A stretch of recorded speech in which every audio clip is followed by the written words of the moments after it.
Welcome back to Speaking with Confidence, the podcast that helps you build the soft skills that lead to real results. Communication, storytelling, public speaking, and showing up with confidence in every conversation that counts. I'm Tim Newman, a recovering college professor turned communication coach, and I'm thrilled to guide you on a journey to becoming a powerful communicator. Today's guest is Russel Van Brocklen. Dyslexia touches as many as 15 to 20% of all learners. Yet most families still hear, let's wait and see. Russel flips that script. As the dyslexia professor, he translates structured literacy methods proven most effective for struggling readers into bite-sized actions parents can use tonight. Russel, welcome to the show. I think this is going to be one of the most informative conversations I've had in a long, long time. Thanks for having me. You know, you deal with dyslexia, and and as the stat says, it's a common issue, but we always just kind of brush it under the table, push it off to the side. Don't worry about it; they'll figure it out. You know, and I've got some family members who are dyslexic, and we're getting better at it. But if you look back to where we started, you know, when we were younger, I mean, heck, you said you went through college reading and writing at a first grade level before learning to even read fluently when you went to law school. Right. So everybody knows my background. I was supposed to be a bureaucrat in the state government in New York State. I was not supposed to be doing this. This is the last thing I was supposed to do. So what happened to me is I just went to college when I wasn't supposed to. I was in AP English. AP American History, AP European History in high school. I really did well in history. I just remembered everything the teacher said. I couldn't take notes. So I get near the end of college and I want to know how laws are made, not some idea I wanted to know. Mm-hmm. So I signed up for the New York State Assembly internship committee, internship, got accepted. And I show up and I said, I have a first grade reading and writing level. Now, as a actual college professor, what are the chances of somebody passing your class with a first grade reading and writing level? Zero. Zero. Yeah. Zero. So they said, this is not going to work. Right. So then they went up to the speaker's place and they said, we have to make this work. They got a committee together. Remember, this is the New York State legislature. Okay. Not some private company. This is the heart of the state government. And they put me in, they said, okay, we're going to pull you out of the legislative office building. We're going to send you to the programming counsel's office in the Capitol. I'm completely segregated. They're concerned. And I said, thank you, because they didn't know what to do with an undergrad intern. They've been dealing with grad students for 30 years, which was a real internship. Mm-hmm. They had 3 administrative assistants who could take my slop and turn it into things I could turn in. Okay, fine. For the academic portion, I had to do a major research paper. All right. As a professor, what do you think of this accommodation for somebody who can't write? A multi-hour-long grilling session with hours-long Q&A. The whole thing took like over 3 hours instead of a big research paper. Well, it's workable, but if you can't read, I mean, how are you going to still do the research, right? How are you going to be able to take that information and condense it and understand it and put it back at a high level that they're looking for? That would be my first question. I've been doing it for years in college. There are ways that I found to spike my reading level temporarily and painfully. Okay. But as accommodation for somebody who can't write, you are sitting down and listening to an hours-long presentation, and then you're grilling the student for a couple of hours. Complete hard question. Does that sound like a fair trade-off? Because none of the other students wanted to deal with it. I could do with that. I mean, it would require, heck, it would require me, who's got ADHD, to actually pay attention. Right. But so the professor said, yeah, we can do that. At the end, they recommended 15 credits of A-. Okay. Okay. So now this goes back to the political science department at the State University of New York at Buffalo. These were accommodations created at the heart of the state government. This is our flagship state university. They've looked at the accommodations and says, we don't like these accommodations. So here's your 15 credits of F. Okay. No, think about that. Yeah. I can already see my wheels working. Of course, that's what they did, because they're the State University of Buffalo. Nobody's going to tell me what to do. Right. Right. You know, Right. The state That's how it works. legislature, the speaker of the assembly and the whole group can't come up. Yeah. So at that point, I said, I'm tired of the discrimination. Mm-hmm. So I went to my other professors. I said, where do I force myself to learn to read and write in grad school so I can teach other dyslexics? Mm-hmm. And they jokingly said law school. All right. So I went, and they were joking. I actually went to law school to audit. I walk in, and I literally now, I just had to teach myself to read like now. And I did. So then I walk into my second day of contracts.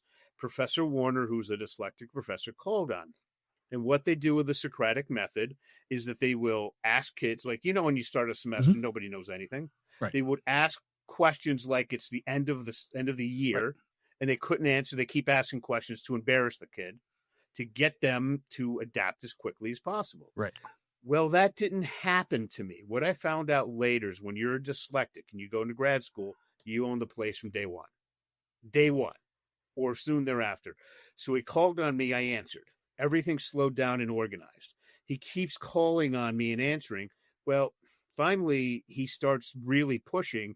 I push back. I'm yelling at him. He's yelling at me. I'm leaning forward, shouting as loud as I can. He's leaning forward, shouting at me. 5 minutes, 10 minutes, 15 minutes. He finally had to say, raise his hands. Russell, in the interest of time, I have to stop. I got to move on to the next case. You couldn't be any more correct. All right. That's awesome. My classmates who graduated, they've been lawyers for decades. They still can't do that. So I learned to read within a month. I learned to write within a couple of years. Then I approached the New York State Senate and I said, I want you to fund my research. And they gave me an impossible thing to go through. I did it. And then what they did is I want to be very clear on this, because we're talking about high school kids here who are dyslexic. Mm-hmm. We only took the very smartest and the most motivated, with excellent family support going on to college. Okay. College bound, and we had their best teacher, Susan Ford. Why? Because I wanted to see what we could do with the ideal. Right. We took them from middle school writing in 180 sessions, middle school writing, to average of entering graduate students in that time period. They all went on to college. They all graduated, GPAs of 2.5 to 3.6, no accommodations. Cost to New York State taxpayers of under $900. People ask me, how was that possible?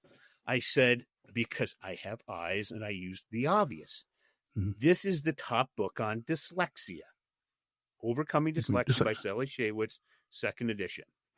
Turning it to page 78, figure 23. That's dyslexia.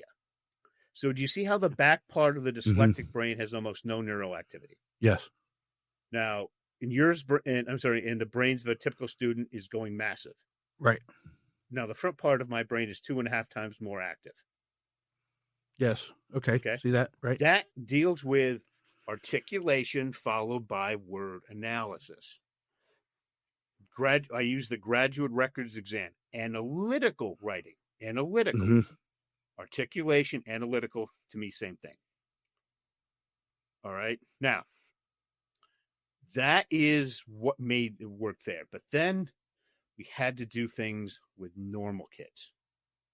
And that wouldn't work. Okay. I presented those results in New York City in 2006. What do we do to get normal kids ready for college? I'm going to give you an example of a kid, my most successful case for this age group. I want everybody to know I never saw this before. I will never see this again. This is a one-off, super motivated kid. Okay. Mm-hmm. Her name is Casey. I met Casey when she was in 5th grade. At the end of 5th grade. She turned 11 over the summertime. She was really interested in Theodore Roosevelt. So remember I said about the speciality. Mm-hmm. Until the kid is at grade level, you have to use their speciality, their area of extreme interest and ability. Right. Casey was interested in this guy, Theodore Roosevelt. So I assigned her The Rise of Theodore Roosevelt. This is the book.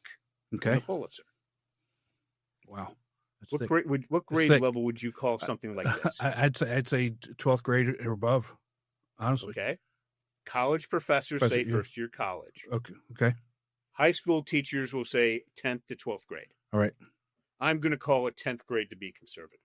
All right. Casey said she wanted to read, to learn reading. I said, I do writing first, reading second, because if you can write it, you can read it. She says, no, I want to do reading. I said, okay, I modified the approach. I said, there's no way you're doing this. Well, you haven't met Casey. So I started with Casey, and during that time, I said, yeah, do this 20 minutes, 30 minutes a night, not all the time. She's in her room 2 to 3 hours a night doing this. Wow.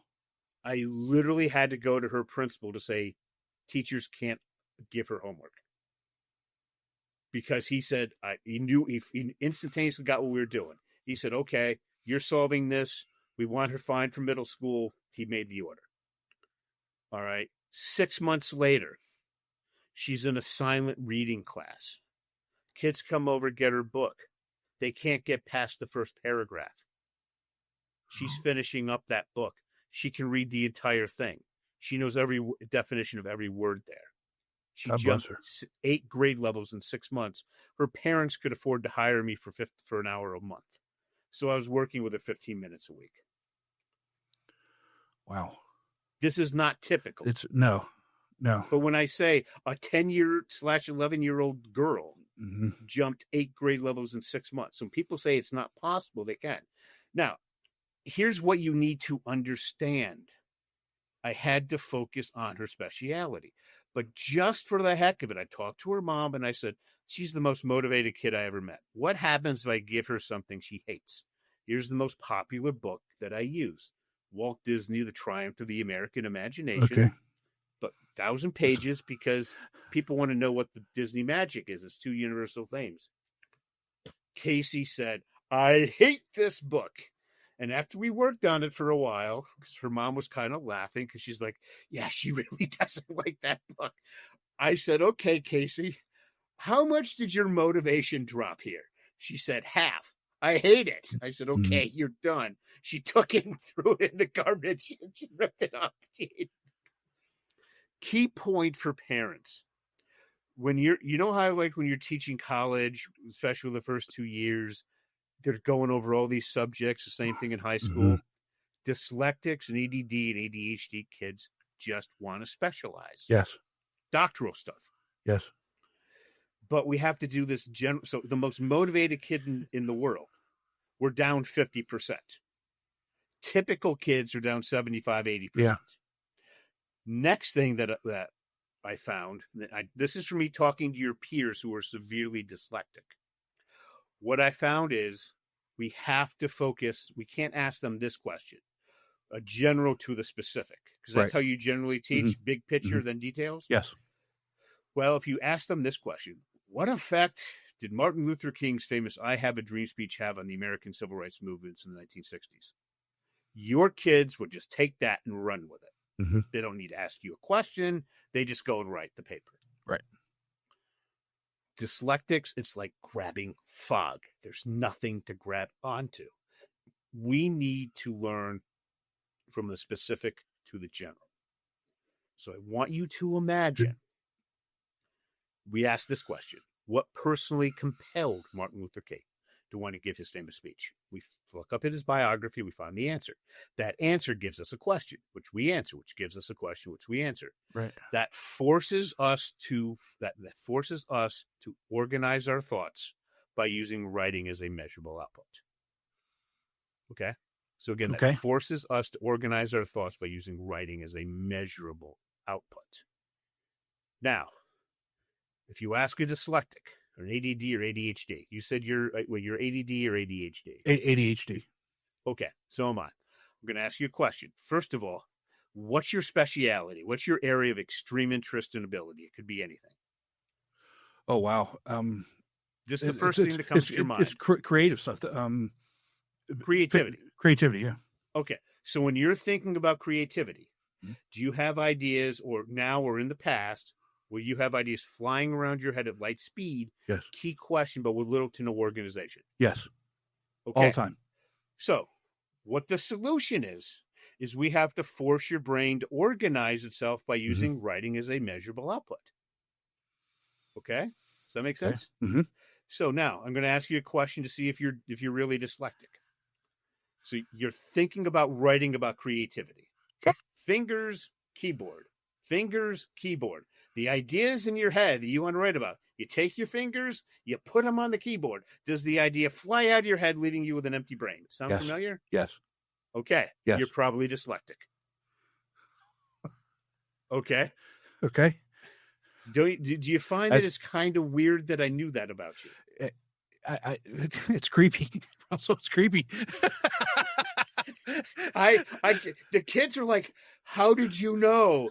And one of the parents, I went over the questions ahead of time because their son was really serious. I'm just going to call him John, not his name, just protect his identity. They said, well, John, we have hidden cameras in the ceiling. He's like, where? The parents almost fall out of their seats laughing. And I said, John, I know this because I went through this when I was your age. Really? He said, yes. Okay. Let me ask you this question. Were you ever in elementary school threatened to be held back because you couldn't pass some test? Yes. Okay. So when that happened, let me guess, it was probably around 3rd grade, 4th grade? It was 2nd grade, actually. Okay, so 2nd grade. Mm-hmm. So what they told you was, if you can't do this academic task, we're going to hold you back. Mm-hmm. You're going to miss your friends. You know, this is what's going to happen. You're going to miss your friends. They're going to move on. You're going to be put with strangers. And this gave you a huge amount of mental distress. Yeah. And then it got so bad, you're like, you were literally like somebody almost put a proverbial gun to your head. You were going crazy trying to figure out a solution. You put so much pressure on yourself that it was actually probably clinically dangerous. And then the idea came to you and you passed. Yeah. Sound familiar? Yep, absolutely.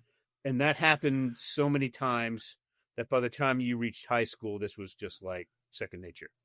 Yeah. And I don't really talk about this really at all. I'm not even going to say talk about it. I don't talk about it at all. When I barely graduated high school. Okay. And understand now I was a college professor and all these other things. Barely graduated high school. When I started my doctoral program is when I was the first time that I ever truly reached out for help, because there was so much reading that I had to do. I couldn't do it because I was never taught how to read. Let's just put it that way. And I was married at the time, and my wife is a high school teacher. I said, look, I need help. I can't do this. And she taught me how to quickly read for comprehension, which got me through. And it was after I graduated and got my doctorate that I went and got tested for ADHD. So I didn't start taking any type of medication or get any type of therapy, air fingers quote therapy, until I was mid-30s. Okay, but this is what this is really important. Yeah. So we're talking about high school, college kids. Right. Okay. Remember when I asked you about ideas flying around your head at light speed, but with little to no organization? Yep. You found it kind of weird that I knew I knew that about you? Absolutely. It's creepy. Did you find it was even more creepy when I said fingers, keyboard, the idea flies at your head? Yeah. And truth be told, okay, my keyboard is sitting on my desk. What I did when you started fingers, keyboard, I put my hands under the desk. I didn't even want to come close to the keyboard. Because the idea that I knew that the idea flew out of your head, let's admit, that's really creepy, right? It is. Now, and even more creepy, I told you 3rd, 4th grade, it was actually 2nd. I told you exactly what happened. Yep. That when we're talking about this level of stress that you put under, when I mean this was clinically dangerous, looking back, can you see how if this was today and people knew what you were putting yourself under to pass that test, they might have literally thrown you into the mental emergency room? Yes. Okay. Do you find that it's really weird that I could tell you exactly that? Yes. Okay. I need parents to understand what's happening here. Okay. Because when I work with the kids that are, these are very highly motivated, very highly intelligent kids. All right. When I say back, the answer yes to the first two questions, then I'll ask that third one. It's what I call their secret. They don't want you to know. Right. I have literally had kids tell their parents, get out, some using foul language. All right. And then I'd tell them that, and I'd go into even more detail. And a lot of times they start to cry because they desperately don't want their parents to know what they put them through. They literally will say to themselves something to the effect of, if I don't pass this, my parents won't love me anymore. My friends will hate me. They'll leave me. And that stress, that extraordinary amount of irreparable stress, then triggers an epiphany. And the solution presents itself. Basically, that happened in your case? I don't. I was much older when that happened, I think. No, I'm talking about back when you were in second grade. Oh, yeah. Remember what I said? You had you had to pass the test. I had to pass the test. Right. And because of that extraordinary pressure, the epiphany came, and you passed. Yes. And that happened so many times it became normal. Over and over again, right. Okay. And I attribute it to just figuring it out. Right. But that's not what happened. Right. What was happening is, because I've studied this for 20 years, what has happened is when you were doing this, you were essentially doing doctoral level work when you were 7 years old, 8 years old. I knew I was smart. Here's what I mean by doctoral level. You had to pass that test. Right. Nobody could help you. The solution presented itself. You passed. You created knowledge that allowed you to make a significant gain, and it worked. To me, that's grad level work. Yes. Does that make sense? Yeah, I'd agree with that. Absolutely. Okay. Yeah. When you were 7 or 8. So then, by the time you finished college and then you walked into your PhD program, how long did it take you until you generally had the idea that was the crux of your dissertation? The thing just the idea that made it a real contribution. How long did that take for you to develop? Not long. I mean, professors generally tell me the first day or soon thereafter. Yeah. Is that your case? Yeah, and here's it was about how academic success. That's what it was about too. Right, but once you had that idea, did you notice everybody treated you completely differently? Yes. Now you were the star of the show because your idea was really worth something. Now you just had to go through all the other PhD stuff. To develop it, write it up. Right. Which is, for the gen ed people, the easy part. They can't come up with the idea generally as well as we can, coming up with that. So for me, I didn't have all that time. I did mine in less than 2 weeks. I got the professor to write out excellent A+, within less than 2. Why? I didn't have the time. Right. I was involved in the university-wide business plan competition. I got 15,000, and then I used that to test a bunch of kids, and then I got funding from the state. Okay? So I had less than 14 days to meet the professor to get his approval. Wow. Okay? Yeah. Yeah. So, wow. but here's what I want everybody to understand. So in general, did you ever have a professor that taught you from the specific to the general ever in your education? No. Okay. Because that would have stood out to me. But so no. As generally people like us, your peers who made it, they said when they had the people that taught from the specific to general, they learned so much more. So that's what I'm doing during the intervention period. And the other thing is the front part of the brain. I flip that for most kids. I do word analysis followed by articulation. But how does this work? So for most kids, what I need you to understand is I use a book called The Craft of Research. And this is what everybody should understand. The Craft of Research tells you how to find context, get everybody on the same page, come up with a problem statement, then come up with a solution to that problem where you try to come up with something original.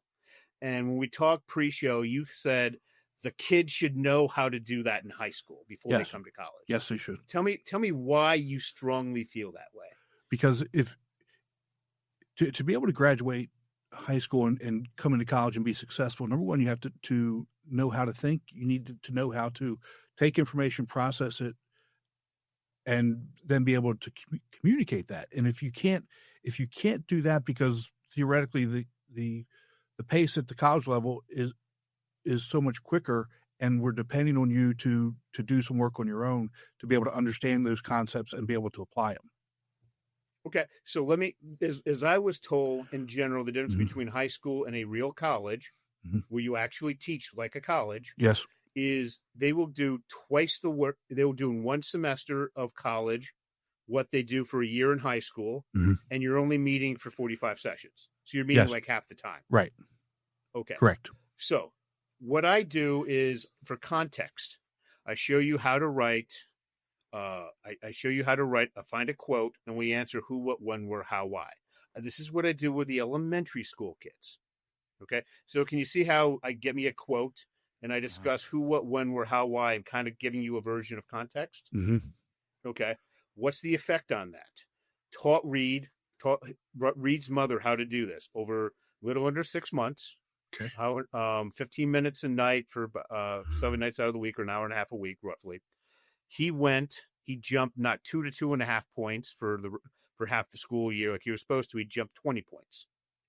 He went from the 11th percentile to 65th percentile in reading, 4th percentile to the 64th in writing. In class, doing fine.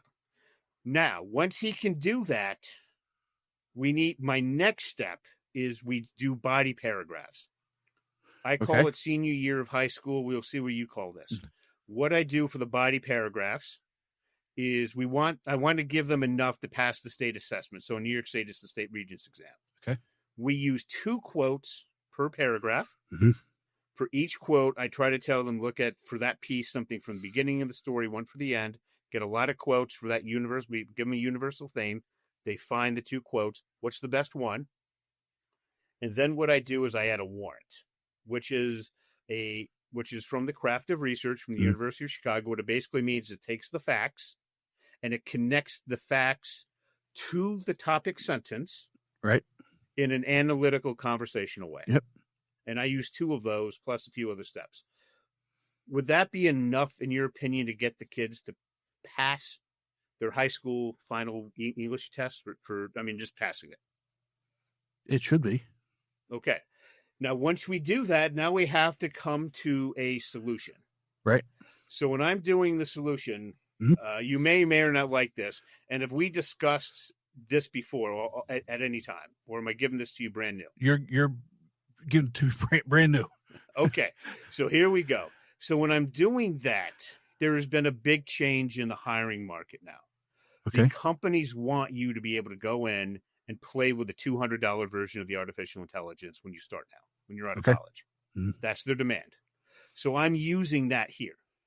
And what we do is, when we're using the PhD version, we're coming up with a solution. But I'm going to use, I typically do this for English class, because that's the biggest weakness of a dyslexic. Okay, yeah, that's makes sense. Okay, so I want you to think back to high school. What's a book that everybody reads that you still kind of remember? Oh, yeah. Oh boy, the Iliad. The Iliad. Okay. Yeah, that's one that we. Iliad. That's one we were supposed to read. We were supposed to read that. Yeah, Homer, right? Yeah.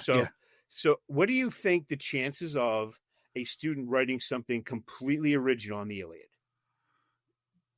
Almost none. Okay. I show people how to do that every time. Wow. And I'm not talking about high school. I'm talking about grad school. Wow. Now, this is why. How is that possible? How is it possible? Yeah.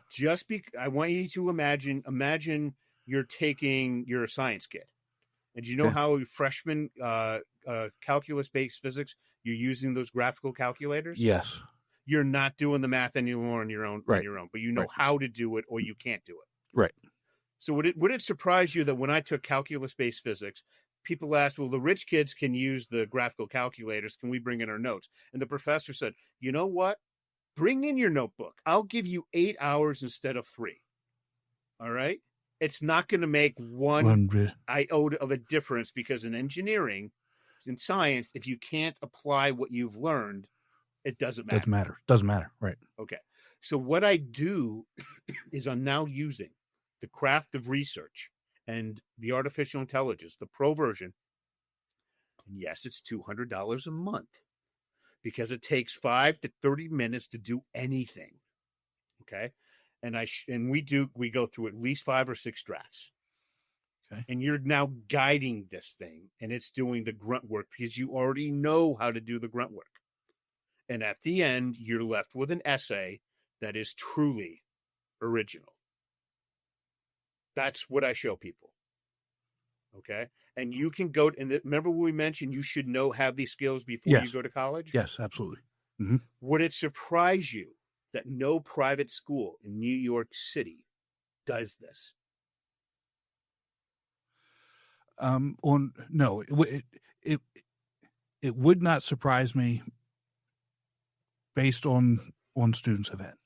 Right, but when you think, these are the most competitive private schools on the planet, and they're not doing this craft of research thing. And you expect the kids to come in from high school doing this. How do you explain this big disconnect? Well, there's two ways. Number one, I don't think that. I think we've gotten away from truly teaching because of all the automation that we have, right? Mm-hmm. And it's there's no push to actually make it happen, because, like you said, whether it's AI or whether it's Google, I mean, you could Google anything, you and we'll just do that, so we don't necessarily have to push them to do it. And there's so much pushback from pushing them to do it. It's not worth the time and the effort. We'll just accept it and let it move on. Okay. So just from a practical standpoint, I want you to imagine you're back you said you worked at Georgia Tech? Georgia State University. Georgia State. Okay. Yep. So you're at Georgia State. Let's say you're going back there. A kid comes in, freshman, your freshman class, and they write a paper, and you're like, I actually learned a little something. Nothing groundbreaking, but you actually learned something that was reasonably substantive on some little small area. And you started, and the papers kept going like that. Does that kid now have your attention? Yes. Okay. Now, as we all know, going into high school, going into college, the admissions office rules. But going into graduate school, would you agree with me that for most kids, a 4-year degree is not the optimum anymore? A PhD is a bit too specific. Yep. It's usually the master's degree, right? Yes. How important is having a professor picking up that phone, calling the department chair of where the kid wants to go, and saying, I really recommend this kid. I'm not writing a recommendation letter. I'm telling you, you ought to take this kid. That's gold. That's gold. Okay. Does that override pretty much everything else? Yes. Okay. So a kid, to get that level of commitment from you as the professor, is to come in and to learn something, almost every paper, to go through that actual process. Yes. Okay. How often in your career as a professor teaching undergraduates, how many undergrads could do that? Oh, wow. Over 25 years, less than 100. Less than 100. Now, the ones that could do it, did they ever come and ask you for a recommendation? Yes. What happened when you recommended them? Did they get in? Yes. Okay. What everybody needs to understand, I remember I had a professor. His name was Professor Barnett. He was the chair of the communications department at SUNY Center in Buffalo. He called up at a top university. He said, this is my student. I'm recommending them, fund them. I'm telling you, this is, and they said, okay, I'll take care of it. Because the admissions committee didn't like it for some reason. He got upset and got on the phone. He said, "This is what my recommendation is worth." They knew him very well. That's how important this is. So everybody out there, this is what you need to do in high school so you can do this in college. Right. Now, even if the kid went through the process, but you didn't really learn something new every time, but you could see they went through that process, does that still kind of count? That counts almost as much because you can see that they're working, you see that they're applying things, and you see them improving. Because even if they don't learn something every paper, every assignment, you still see that improvement and that desire to get better. Okay, so what I'm just trying to tell people is they're not going to teach this to you in high school. They're not going to teach you this at an elite private school. I know because I've done my homework. What I'm telling you is I show parents that it's not like you need some expensive tutor. Parents can teach this to their kids. Even if you haven't gone through this, I've taught parents with high school diplomas to teach their kids this. It just takes a bit longer, and that's fine. All right. So what I'm just trying to say is this is something that I've been doing for the past 20 years. It's not that hard to do once you sit down and work on it. So how does it work? Because again, I'm number one. I'm blown away having this conversation. To begin with, how does it work? Because to me, and maybe this is the first time I'm hearing, and because it makes so much sense to me, to start with the specific. Because to me, that's just what makes sense when you're dealing with a little kid, right? Start with something specific that they like. Why would you start with something that they don't like? And you see where I'm going with that, right? Yeah, I see exactly where you're going. And why is it? I've been trying, just so everybody knows, we met on podmatch.com, which is the biggest matching service. There's 4,800 guests approximately. I was number one last month. I'm the number one this month doing this very niche area. All right. I'm trying, like this month, I'm doing like literally 50 podcasts. I'm trying to get the word out because it's just so impossible to get into the public school. So for parents, if you want to know how to do this, simplest thing, just go to dyslexiaclasses.com. That's dyslexiaclasses with an S, plural.com, dyslexiaclasses.com. There's a little button there that says download free guide. Click on it. You get a report that says 3 reasons your child's having trouble at school due to dyslexia. Just fill that out. Most important thing, just click on the calendar, set up a time for me to speak with your child for about 30 minutes, no cost, and I show you what their specialty is. You get their book and their audio book. I can't teach this. That's the one thing I have to do myself. Right. All right. But make sure you do that, and it's no charge. We'll show you how to do this. But the main thing I just wanted to go back to remember those 3 questions that I asked you and you answered yes to them again? Yes. That level of understanding, there is no other researcher out there that can ask you those questions and really understand why. Because they haven't been through this. Right. I can tell you when I was that age, I picked up a box of crayons and I learned to read by going through the colors. The system was completely unstable. Right. Okay. But I had a concussion, and I'm trying to explain to a medical doctor who's a faculty member, teaches residents. And in 4 years, she still can't even figure out how I read the letter A. All right. So the fact that I could answer those questions, ask you those, and nobody I'm sure has ever asked you anything like that before, and just know what it means. That's my level of understanding of what your kid's going through, because I've been through this myself. And just so everybody knows what my base reading and writing level is, this New York State government paid their top psychologist, Dr. Holichka. She was 20 hours with her, the smartest woman I ever met, and 20 hours with her. And she wrote up a report. This has come from data that she happened to have a few years beforehand, because I needed neuropsych to take my grad entrance exams. First grade reading and writing level that jumps up to grad level and back down again, because I'm going from a dysfunctional area to a functional area. Right. Here's the 5 pages explaining it.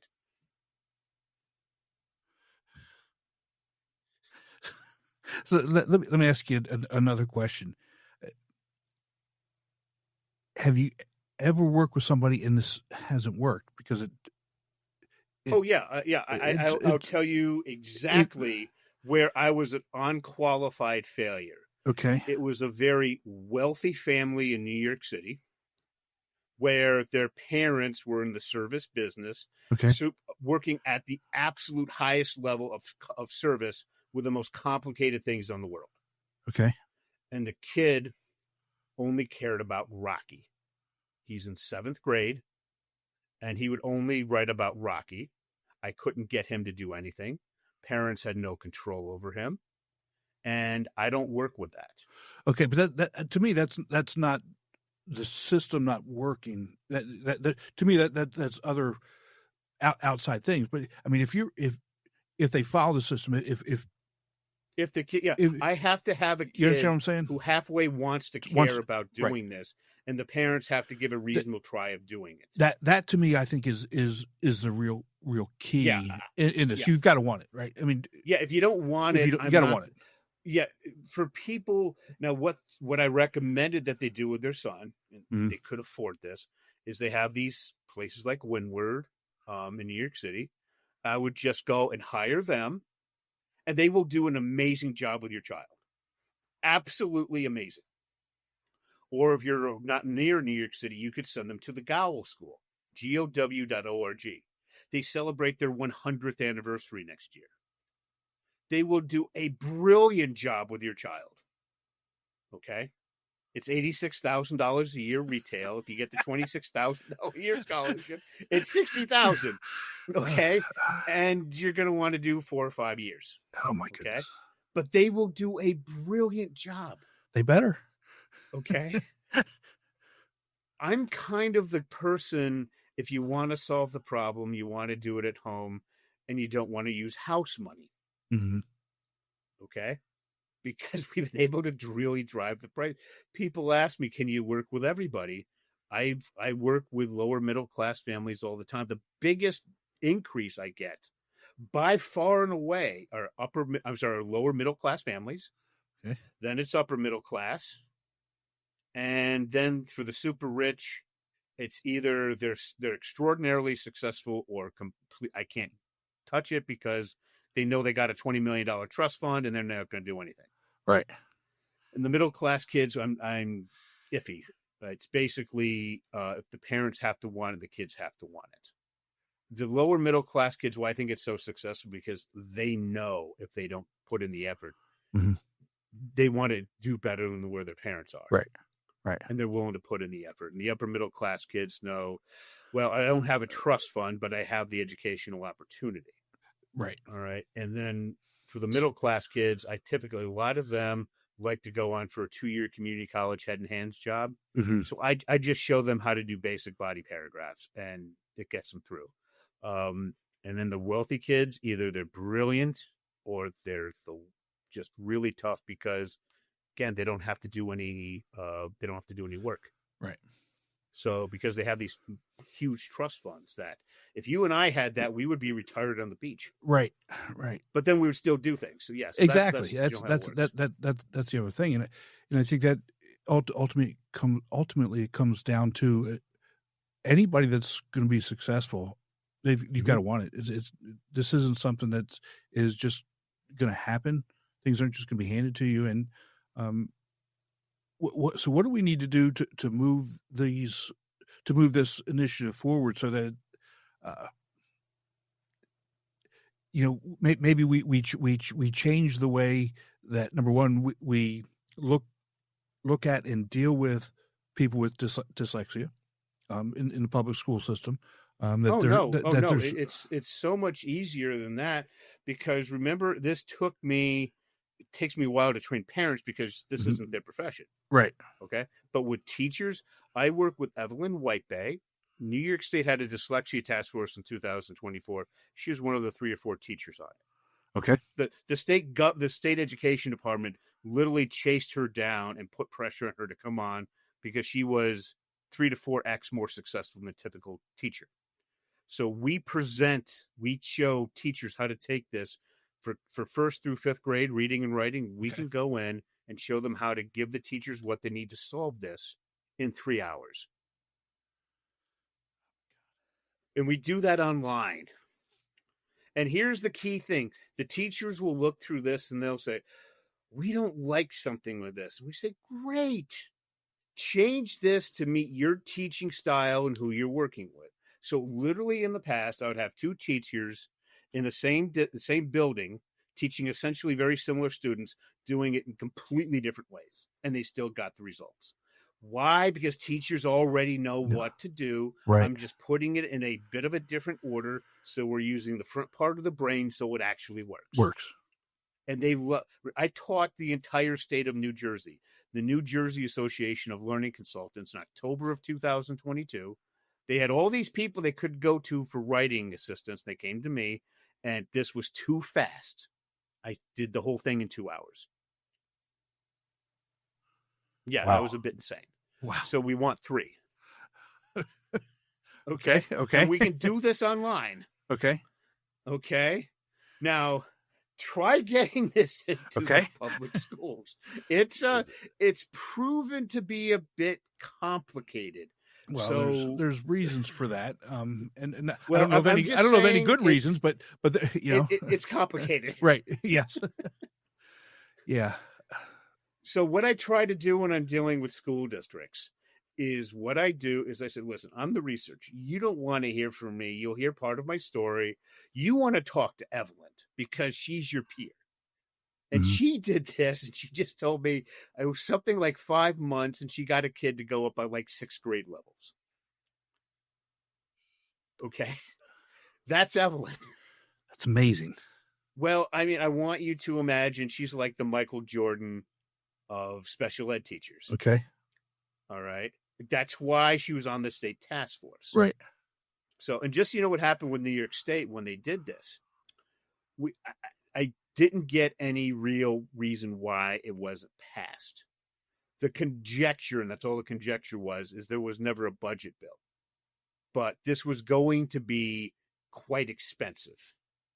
And the teachers' unions were kind of fighting back because they're saying, you already put a lot of stuff on this, and this is going to take a lot longer to learn. All right. So I don't know what's coming up about it, but it makes all the sense in the world to get this done by the end of 5th grade, because then you may not get the kid out of special ed, but you're going to probably, if you did this, what they recommended, really reduce this. So you might be saving 5, 10, 15 grand a year per kid for the rest of the year time they're in school. You're spending a lot more for a special ed kid. Right. Oh, absolutely. With everything that they've got to do in all the services. Yeah. And I get it costs money and somebody's got to pay for it. But again, if you say, Evelyn and me and said, we have what you spent just doing the task force. There's 600 plus school districts in New York State. Oh, we could go and train the 600 school districts for that. No problem. Easy. And again, my point being, aren't we supposed to be doing what's best in teaching the kids so that they can be successful? And and if I know I shouldn't probably be thinking that way, but doing it like you said before 5th grade so that they have it. And they can then use it, and it's only going to get better. They're only going to get better at it the more that they do it. Right, but here's the problem. I'm going to go back to the brains. Okay. Okay. I'm going to say 80+% of the students are like the back part of the non-impaired brain. Right. They have all this massive neuroactivity. Okay. It's not like the school system is trying to make things difficult for neurodiverse students. Right. It's just the fact that they do things for a reason, because if you're a gen ed kid and if you're smart and if you plan well and you work really hard, you're going to do very well, generally. Not in every class, but overall, you're going to do very well. Right. Okay. If you don't plan well, if you don't work hard, well, it's a different story. It's all within your control. But as you can see, when you're looking at The brains were completely different. Yes. We have the massive activity in the front part of the brain, which, as we discussed, articulation, word analysis, I'm really oversimplifying complex neuroscience to the point of breaking things so you can draw this out. Right. Dyslexics do good in grad school because that's the front part of our brain where we have 2.5 times the neuroactivity. As we discussed with you, you came up with your idea relatively quickly, and you're treated like the rock star because you had the idea that's publishable. Right. That allowed you to become an associate professor. Right. Okay. These original ideas are the currency of the realm in academia. Mm-hmm. Okay. So we're just different. And that's the issue. The other thing is Dr. Orton was the Einstein. He was the Disney. He was everything to my field. And they find it, I know this because I'm a reviewer for the big International Dyslexia Association conference for several years. They are now refining his stuff so it is a small fraction of a vein on a leaf. I'm offering a completely original idea. Right. But based on what came out, I hate to say this book came out 22 years ago. That's my field. Dr. Collins' book that I based this on came out 28 years ago in 97. Okay? That's my field. So what I'm trying to say is it's a new idea. And, of course, anytime you have a new idea, it's not the easiest thing to get in school systems. Mm-hmm. That's what Evelyn's working so hard on. And that's why we're going directly to the parents now. So they could just take care of it. Just solve it and move on. Because once your kid's in grade mm-hmm. level, you can put them back in and they can Reed is taking all of his classes and he's doing just fine. That's awesome. I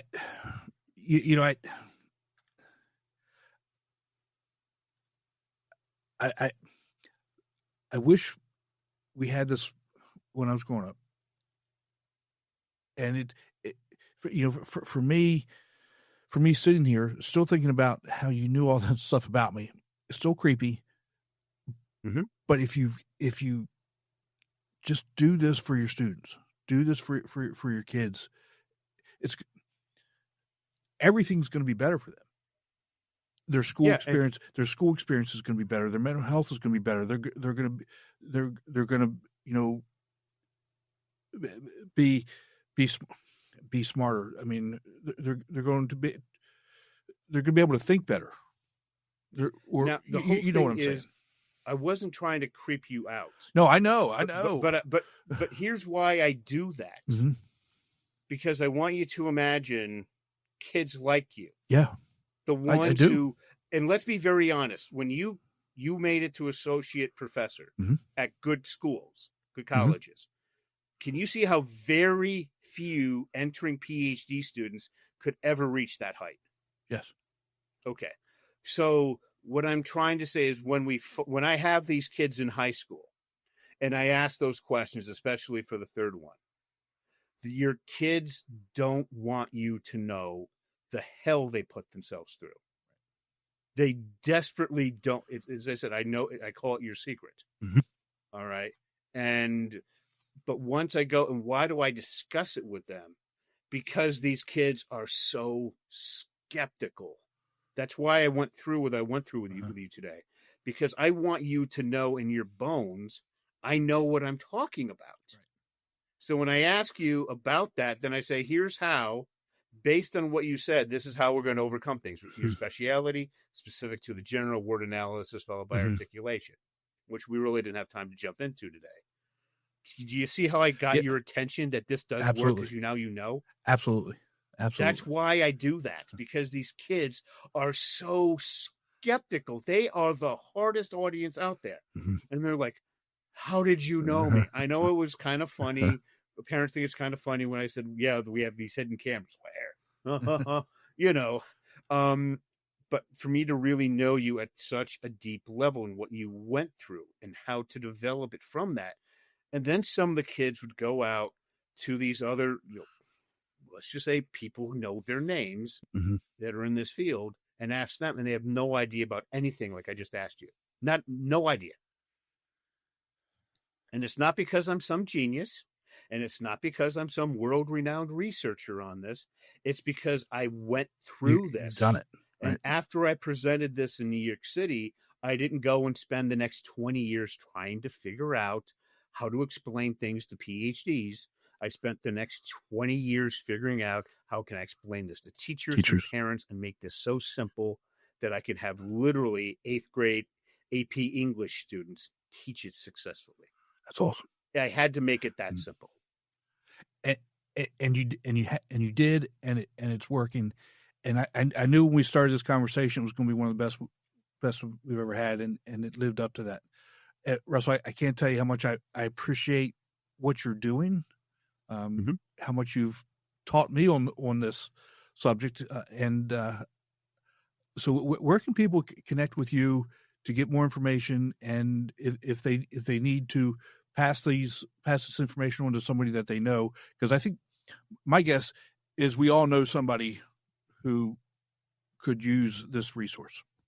The easiest thing to do is just go to dyslexiaclasses.com. It's with an S, dyslexiaclasses.com. It's a button there that says download free guide. We ask you 3 questions. You get a free guide, the 3 reasons your child's having trouble at school due to dyslexia. But then the most important thing, actually go ahead and fill out a time to speak with me and set that up so that I can speak to you and your child and I can find out your speciality. And I ask the questions that I went over with you today. And that's because your child is going to be the hardest person on the planet to convince. And once we go through those questions, they know in their bones, I know what I'm talking about. I get them like nobody else does.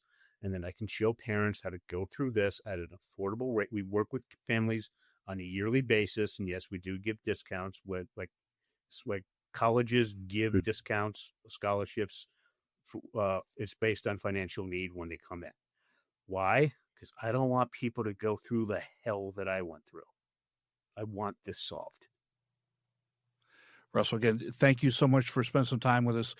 If there's anything I can do to help you, pushing this initiative forward, please don't hesitate to let me know. Anything I can do, I'll be happy to help. Okay, thanks for having me. All right, buddy. Take care, and we'll talk to you soon. Be sure to visit speakingwithconfidencepodcast.com to get your free ebook, Top 21 Challenges for Public Speakers and How to Overcome Them. You can also register for the Fluently for Public Speaking course. Always remember, your voice has the power to change the world. We'll talk to you next time. Take care.